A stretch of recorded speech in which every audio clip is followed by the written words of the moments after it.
За ингээд энэ газар дээр нэлээд асуудлууд гарч ирж шүү дээ одоо тий. Эрдэнэ төлөвлөр өөрийн эзэмшлийг 800 га байсан уу тий.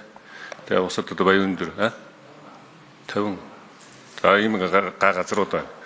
За баян өндөр сумын одоо жаргаланд сумын чигтсэн баг шиг байна тий. Тэгээ энэ олон га газрууд одоо хувийн хвшил рүү одоо шууд шилжих үү?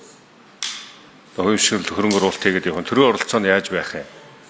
Тэгээ дээрээс нь эрдэнэ төлөвлөрийн саяны тэр засварын төвдөө бишгэлж яах гэж шүү дээ тий. Энэ оролцоонуудыг яаж харж байгаа вэ? За асуултанд төрийн нарийн бичгийн дарга хариулъя. За жаргал сайхан гишүүний асуултанд хариулъя. Энэ газар бол энэ аж ахуйн нэгжүүдтэй хамтарч ажиллалаа гэдэг энэ аж ахуйн нэгжүүд рүү шилжих боломж байхгүй. Энэ бол төрийн газар. Төрөөс бол дэмжлэг үзүүлж байгаа нь Эрдэнэ төлөвлөр бол саяхан хэлсэн дэд утцуудын шийдэж өгч байгаа зам, төмөрлөг зам, захилгаан гэдэг асуудлыг шийдэж өгч байгаа.